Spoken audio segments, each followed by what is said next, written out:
Ustaz tengah refresh line ni. Kita tunggu.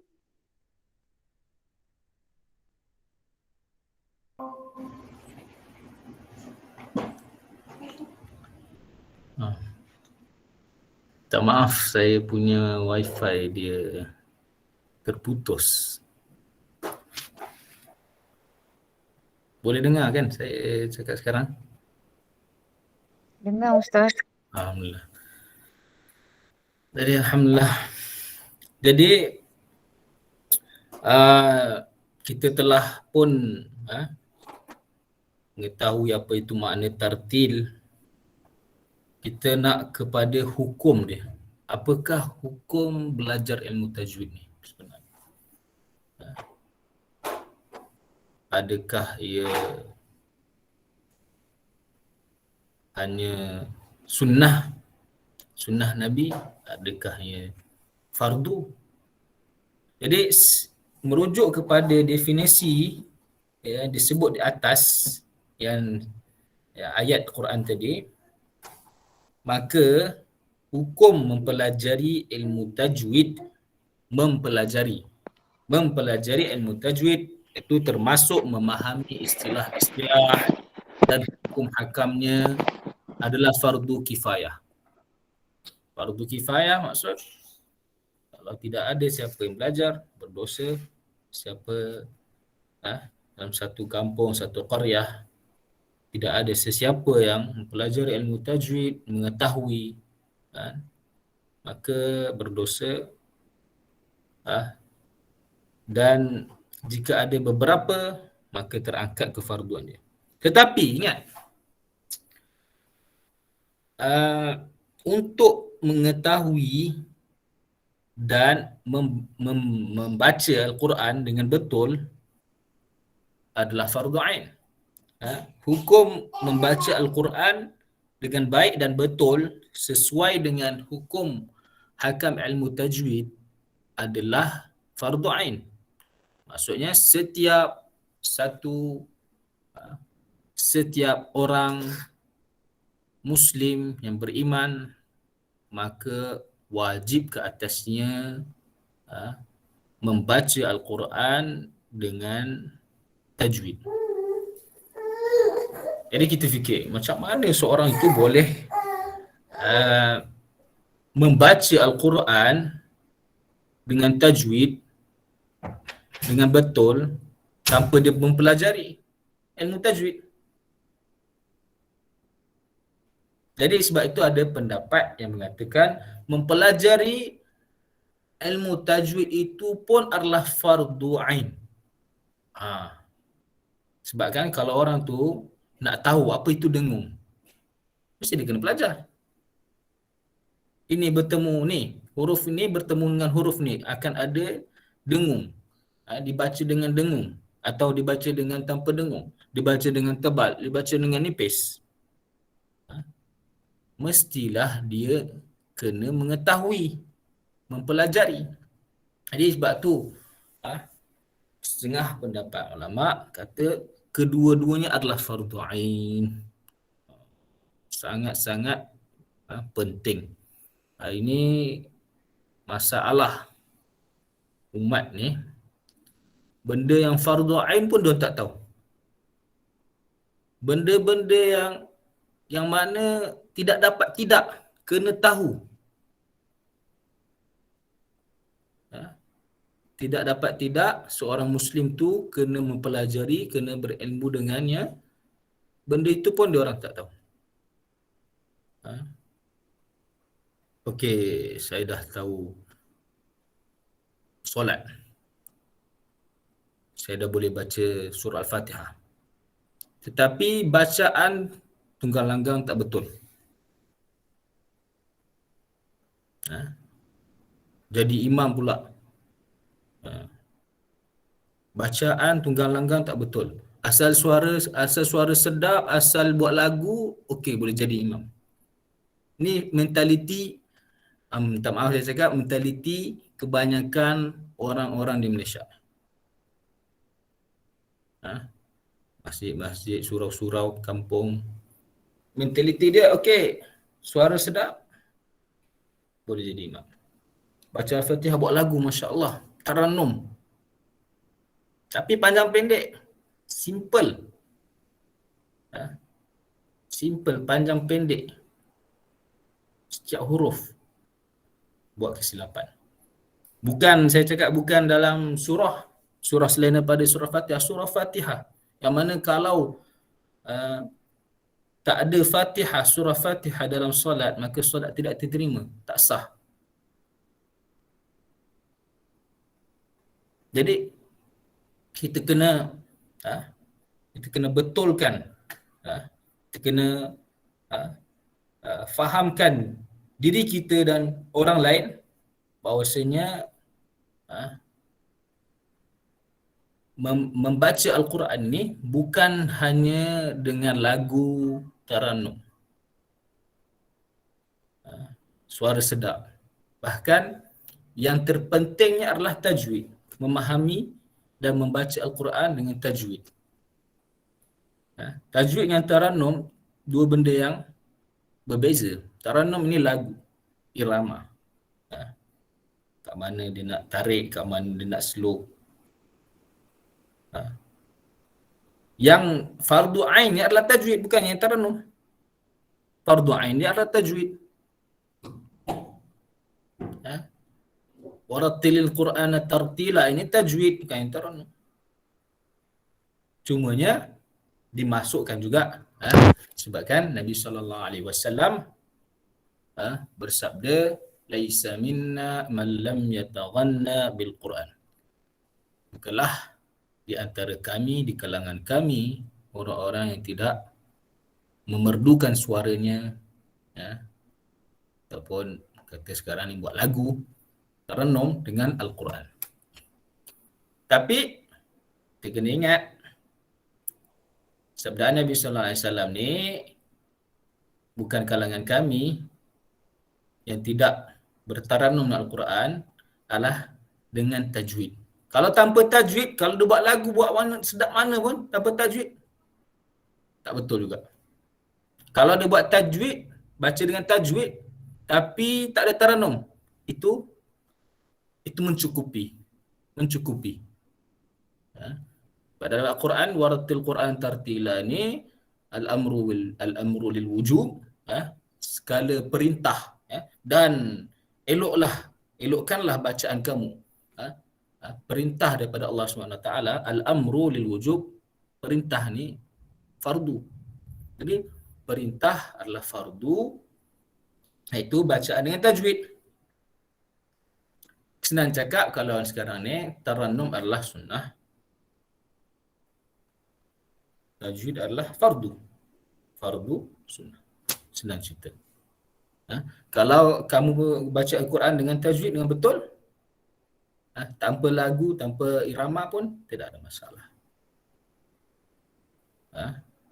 Kalau hanya dengan lagu tapi tajwid kamu rosak, tak betul, maka akan ditolak, tak terima bacaan itu.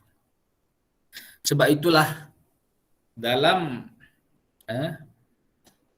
ilmu tajwid ini ada pembahasan tentang kerosakan yang akan berlaku.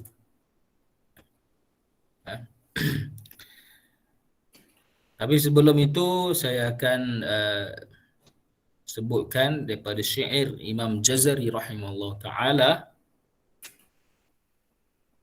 di mana beliau wafat pada 833 Hijrah.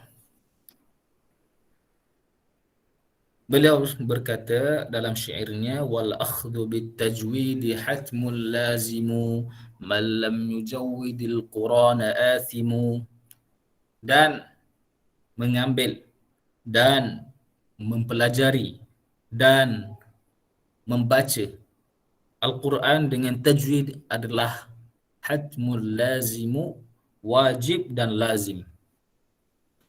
Man lam yujawwidil Qur'ana athimu, sesiapa yang tidak mentajwidkan Al-Qurannya, iaitu pembacaannya, tak memperbetulkan bacaan mengikut tajwid, hukum akan tajwid, athimu, dia akan berdosa. Jadi ulama telah membahagikan kerosakan, kesilapan dalam pembacaan Al-Quran ini kepada dua.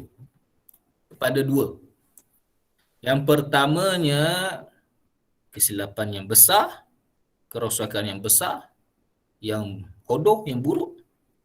Dan yang keduanya, kesilapan yang kecil, yang tersembunyi, yang minor lah, panggil minor. Jadi satunya kesilapan yang besar, yang zahir. Memang jelas. Orang yang tak tahu pun tahu dia ni buat silap. Nampak? Begitu jelas. Lahnun jali. Kalau orang buka Al-Quran, orang yang tak pandai baca dengan tarannum, kira orang biasa pun kalau dengar dia baca, zahir kesilapannya. Yang kedua, kesilapan yang tersembunyi. Orang yang mempelajari ilmu tajwid dia tahu. Tapi orang yang tak belajar, dia tak tahu. Jadi yang pertama tu, yang besar, kesilapan besar tu, yang zahir tu panggil lahnun. Lam, hanun, lahnun, kesilapan, kerosakan. Jaliyun, jim, lam, ya. Jaliyun iaitu zahir. Yang zahir. Kesilapan yang besar, yang zahir. Contohnya, antaranya adalah tidak menjaga makhraj huruf. Tidak membaca dengan betul daripada tempat keluarnya huruf. Makhraj, tempat keluar. Isim zarf. Isim zarf makan. Kalau kamu semua ada belajar, puan-tuan puan-puan ada mempelajari ilmu alat, isim zarf bagi kepada dua, zarf makan, zarf zaman. Itu maksud makan iaitu tempat keluar. Makan dalam bahasa Arab tempat. Tempat kharaja yakhruju, khurujan, keluar. Tempat keluarnya huruf. Jadi tidak menjaga tempat keluarnya huruf, iaitu tidak menjaga makhraj huruf. Itu antara lahnun jaliyun, lahan yang zahir, kesilapan, kerosakan yang zahir. Yang pertama. Contohnya, tidak menjaga makhraj. Contohnya, membaca makhraj huruf lain pada huruf yang lain. Membaca makhraj huruf lain pada huruf yang lain. Kamu nak baca huruf ni, tapi kamu baca makhraj huruf lain. Contohnya, kamu nak baca ha. Ha iaitu di tengah-tengah kerongkong, wastul halaq, tengah kerongkong. Alhamdu, alhamdulillahi, ha, alhamdu, tengah kerongkong. Kamu baca ha, alhamdu, alhamdu. Jadi ha kamu tukar makhraj, kamu telah membaca makhraj ha. Sedangkan ha itu adalah makhraj lain. Makhrajnya di aqsal halqi. Adnal halqi. Yang mana halqum, kerongkong yang bawah. Jadi makhraj dia telah silap. Tempat suara keluarnya huruf telah silap, maka itu adalah lahnun jali. Ini berapa banyak orang baca alhamdu, kita baca alhamdu, tak menekan pada makhraj huruf yang betul. Padahal itu adalah surah Al-Fatihah. Kalau tak betul, berdosa. Dalam solat, tak betul, tidak sah. Jadi kita semua kena sedar, kita kena faham. Kita kena ambil cakna. Bukan main-main. Bukan ikut sedap. Jadi lahnun jaliyun, kesilapan yang zahir. Yang tu yang pertama. Contohnya lagi, sin kita baca sa. Pada tempat sin kita baca sa.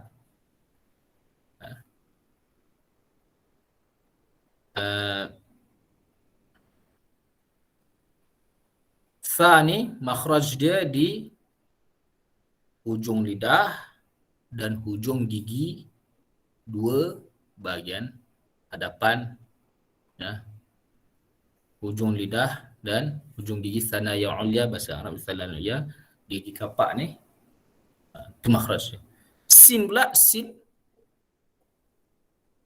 ni di antara hujung lidah dan hujung gigi, di antara dua hujung, gigi kapak atas dan gigi kapak bawah. Jadi tu makhraj yang lain. Nampak macam sa dengan sa sama. Mungkin dalam bahasa Melayu sin dia, S dia sama je. S. Tapi dalam bahasa Arab, sa dengan sin makhraj lain. Jadi dengan pertukaran makhraj ni, kamu baca silap tempat makhraj dia, maka lahnun jali. Contohnya juga jim pada tempat za, sad pada tempat sin, dad pada tempat dha, ain pada tempat hamzah. Kadang-kadang saya dengar orang Melayu kita ni nama Haji Fuad. Kalau tengok bahasa Arab dia, ejaan dia fa, hamzah, alif, dal, hamzah, fuad, hamzah, aqsal halqi, dia punya kerongkong, hujung-hujung kerongkong bawah. Kemudian dia baca, dia tukar pada ain, fuad. Tu Haji Fuad. Jadi saya dengar tu pun cakap, itu salah. Sebab apa dia cakap macam tu? Sebab kan mungkin dalam bahasa, dalam tulisan Rumi dia F U A D. A tu dia tak tahu sebenarnya bahasa Arab tu hamzah ke ain. Tapi dalam baca Al-Quran ni dia kena ambil cakna. Hamzah dengan ain ni dia makhraj berbeza. Kalau kamu tukar, ia dikira lahnun jaliyun, kerosakan, kesilapan yang zahir. Yang keduanya, contohnya lagi,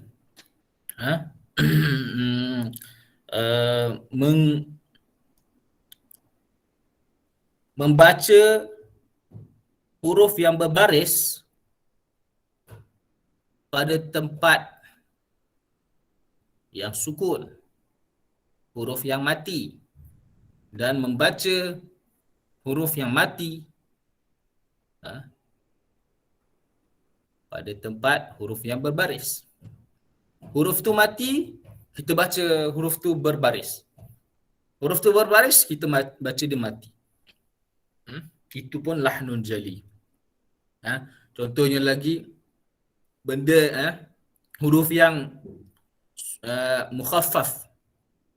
Mukhaffaf tu maksudnya tidak perlu ditekan. Dia sukun. Kita jadikan dia musyaddad. Ada tekanan, ada tasydid. Yang musyaddad pula kita buat mukhaffaf. Antaranya juga menukarkan harkat-harkat. Bacaan harkat. Sepatutnya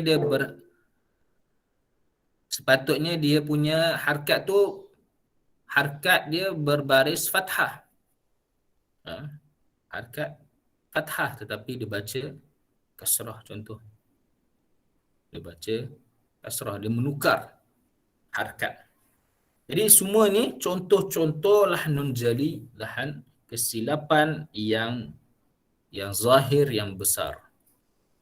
Yang keduanya lahnun khafi yang saya sebut tadi, yang tersembunyi, yang kecil, lahnun khafiyun, kha fa ya. Khafiyun, ya tu ada tasydid. Lahnun khafiyun. Khafiyun dalam bahasa Arab bermaksud tersembunyi.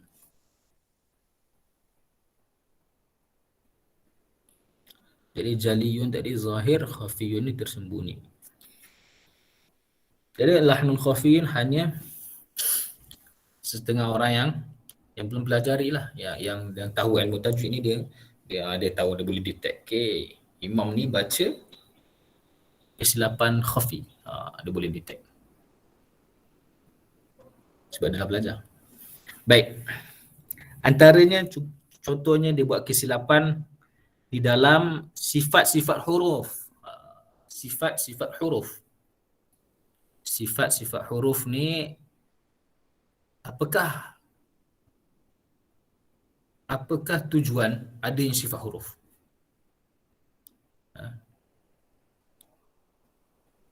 Hendak menghiaskan bacaan.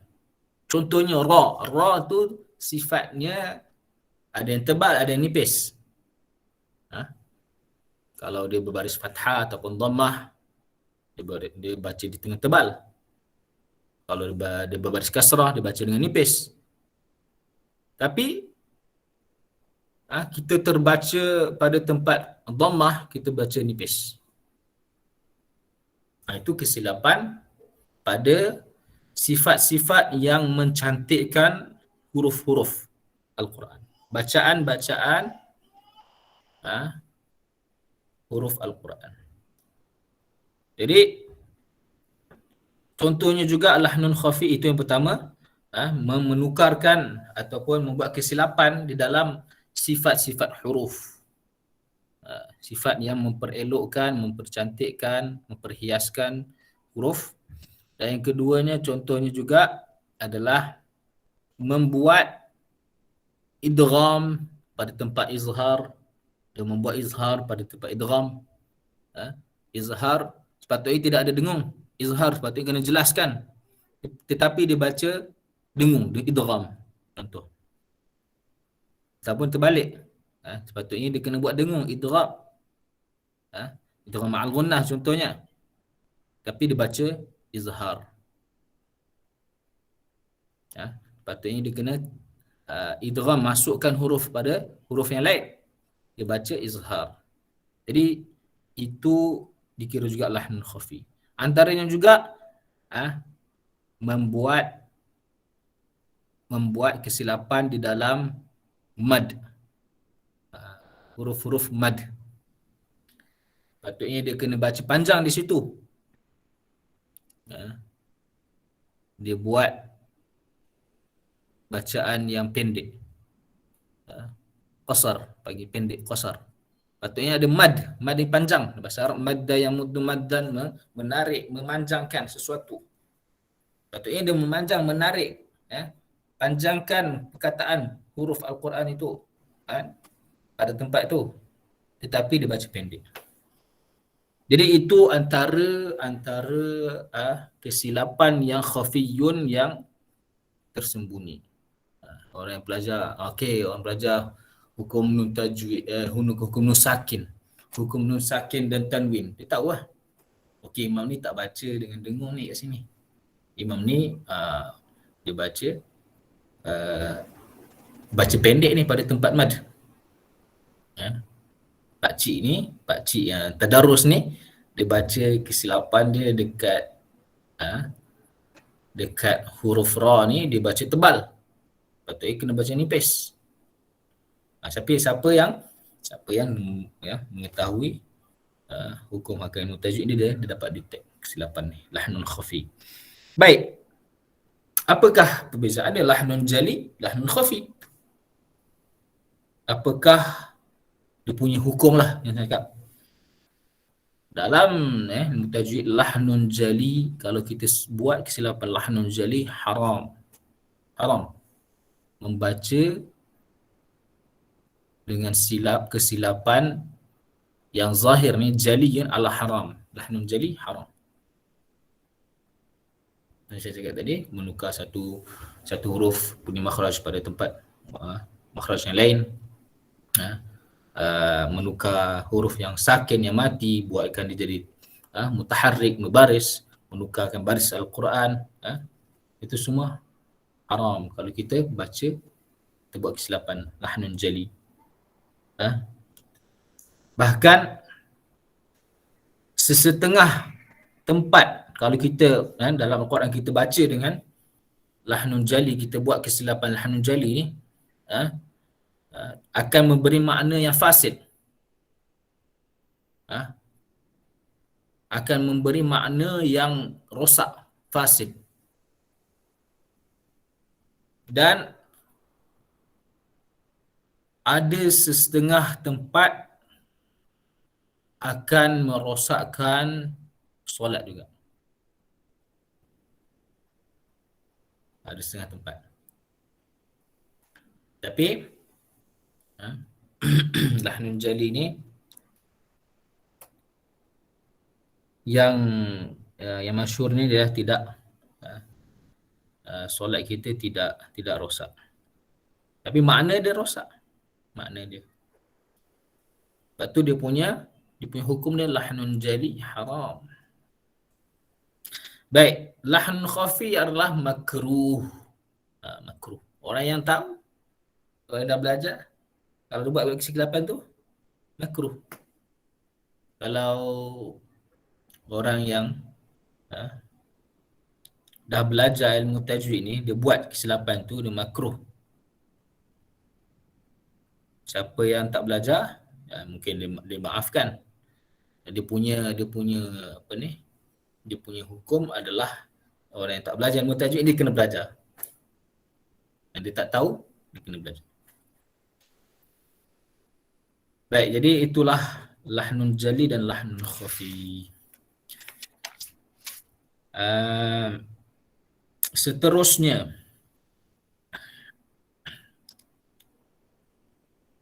saya nak kongsikan dia punya faedah.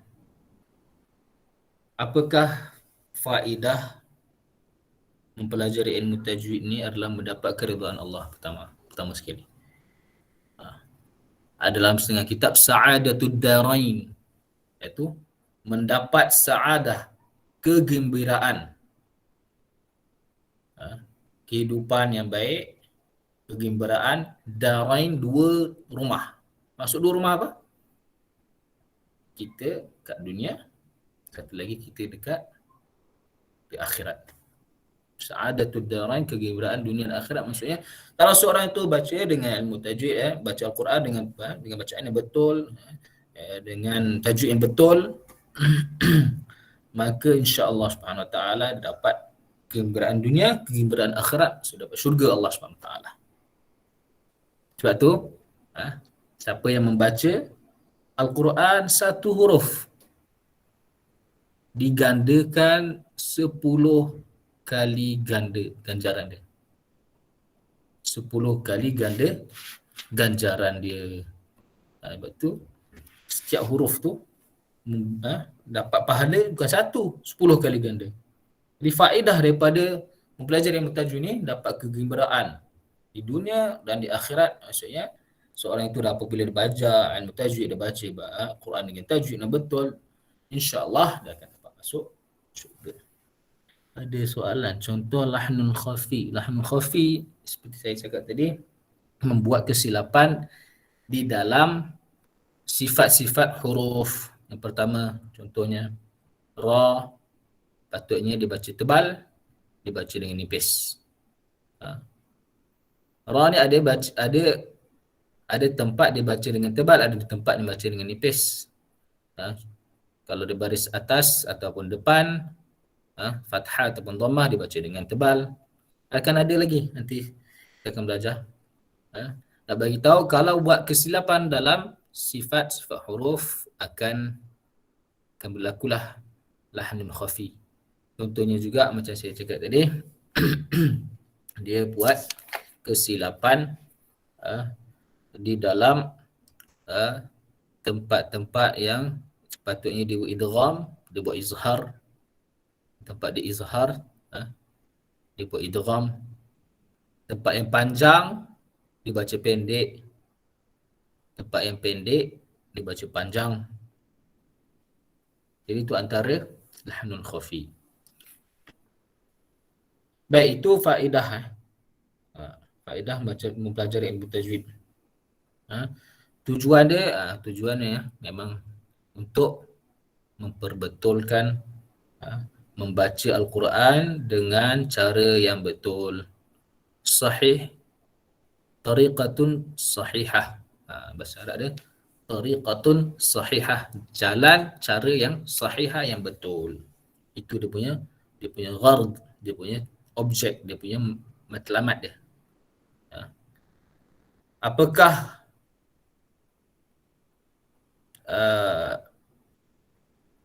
darjah ataupun maratib ilmu tajwid ni? Bacaan dia ada berapakah tahap bacaan dia? Dia ada 3. Yang pertamanya tartil, macam saya cakap tadi dalam yang Quran, warattil Quran tartila. Iaitu apakah maksud tartil? Bacaan yang slow, yang jelas, yang steady. Alhamdulillahi, dia setiap perkataan dengan jelas, dengan sifat yang betul, makhraj yang betul dan harakat yang betul secara tidak terburu-buru. Itu tartil. Adakah tartil sahaja cara dia? Tidak. Setengah imam kita dengar dia baca laju. Tak adalah sampai melanggar tajwid. Tidak. Sebab tu tahap dia ada 3. Pertamanya tartil, bacaan yang slow, perlahan. Bukan slow suara, dia punya kelajuan dia. Kelajuan dia perlahan, tartil. Yang keduanya tadwir, bacaan dengan tadwir, ta dal waw ya ra, tadwir, bacaan sederhana. Tidak terlalu laju, tidak terlalu perlahan.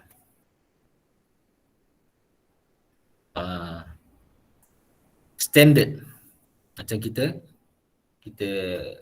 pergi solat kat Masjid Surau, imam baca, tadwir lah selalunya. Tahap kelajuan dia tadwir.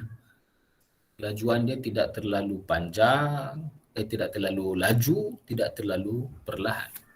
Steady. Dan yang ketiganya hadar. Ha, dal, ra. Ha, dal dengan ra. Hadar. Itu tahap bacaan yang laju. Laju tu bermaksud bukan langgar ilmu tajwid, harkah hukum tajwid, tak. Dia masih lagi mempraktiskan hukum-hukum ilmu tajwid dalam bacaan yang lajunya tu. Selalunya orang yang join jemaah solat tarawih. Kalau kami dekat madrasah ada yang buat solat tarawih 3 juzuk satu malam, ada yang 5 juzuk satu malam, ada yang 10 juzuk satu malam, ada 15 juzuk satu malam.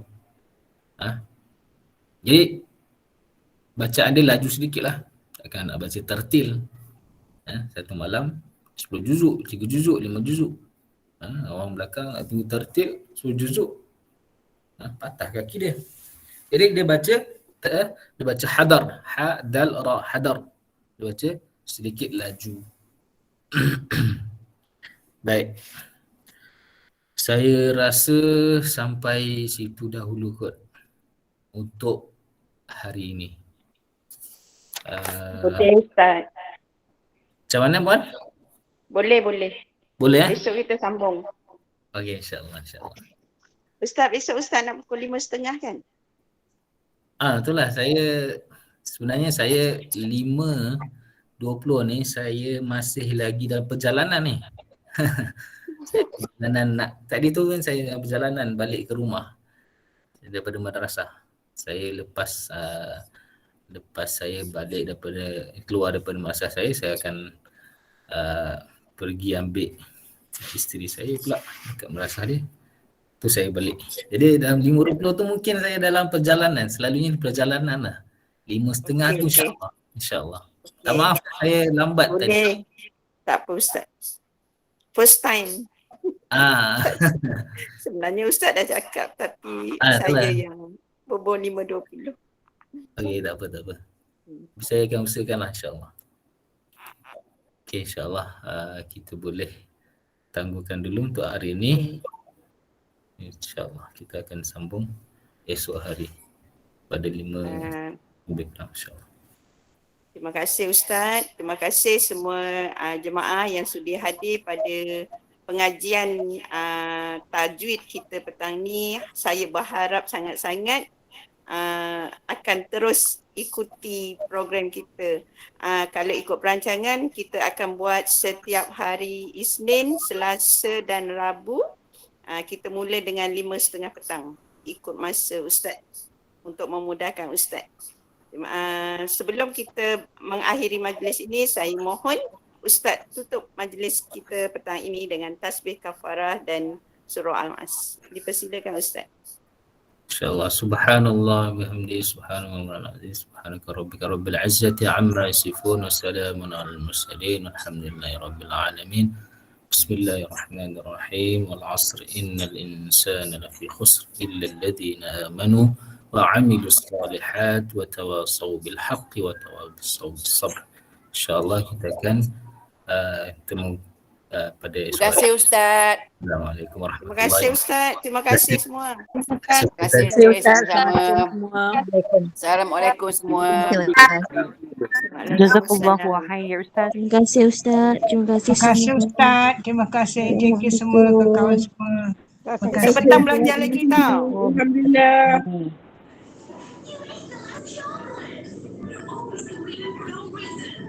Terima kasih semua. Assalamualaikum. Sama. Waalaikumsalam.